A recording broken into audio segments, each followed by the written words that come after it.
Assalamualaikum warahmatullahi wabarakatuh.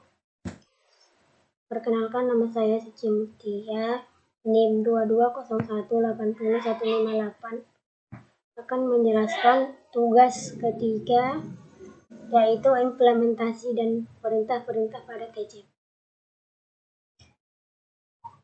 Yang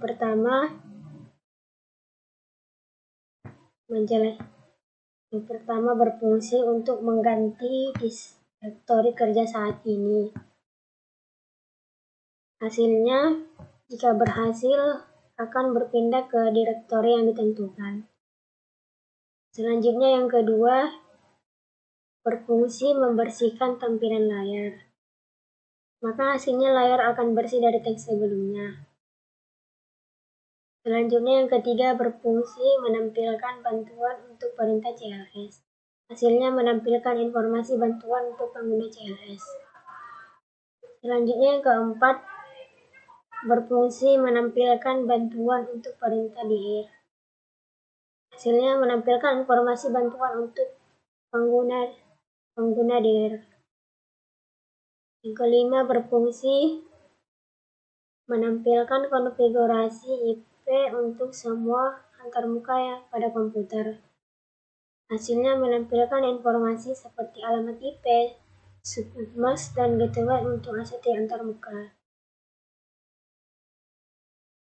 Selanjutnya yang keenam, berfungsi menampilkan semua informasi konfigurasi, termasuk alamat IP, gateway, dan lainnya. Hasilnya menampilkan detail konfigurasi IP untuk setiap antarmuka.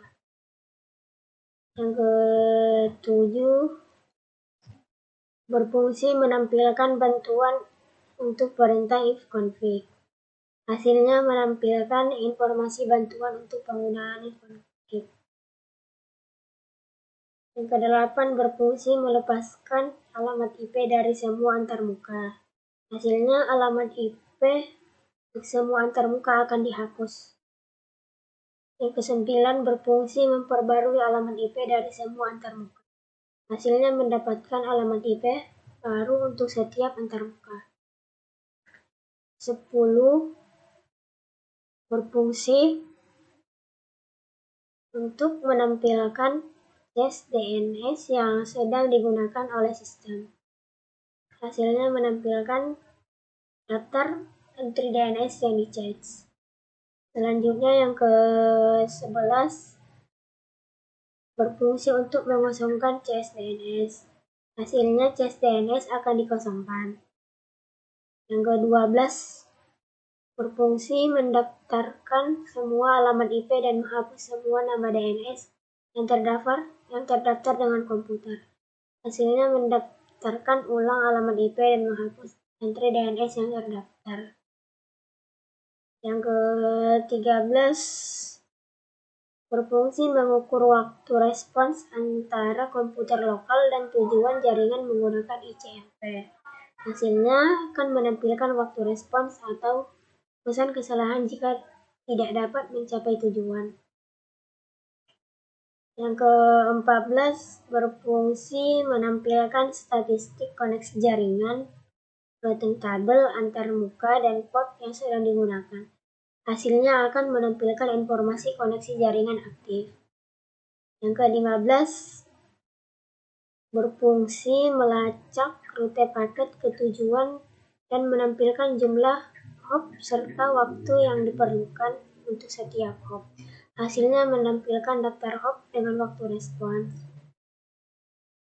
Selanjutnya yang ke-16, berfungsi menggabungkan fitur ping dan chart untuk memberikan gambaran yang lebih rinci tentang jalur paket. Hasilnya menampilkan statistik jalur paket dengan waktu respons. Yang ke-17, berfungsi menampilkan informasi DNS untuk nama domain atau alamat IP. Hasilnya menampilkan informasi DNS terkait dengan nama domain atau alamat IP. Yang ke-18, berfungsi memungkinkan konfigurasi jaringan dan berbagai parameter sistem melalui antarmuka baris perintah. Yang ke-19, berfungsi untuk menampilkan dan mengubah tabel rute jaringan IP. Hasilnya menampilkan tabel rute yang digunakan oleh sistem. Lanjut yang ke-20, berfungsi menampilkan atau mengonfigurasi berbagai fitur jaringan. Hasilnya bergantung pada perintah yang digunakan, seperti netview yang menampilkan daftar sumber daya jaringan yang dapat diakses dari komputer saat ini. Mungkin cukup sekian yang dapat saya sampaikan. Assalamualaikum warahmatullahi wabarakatuh.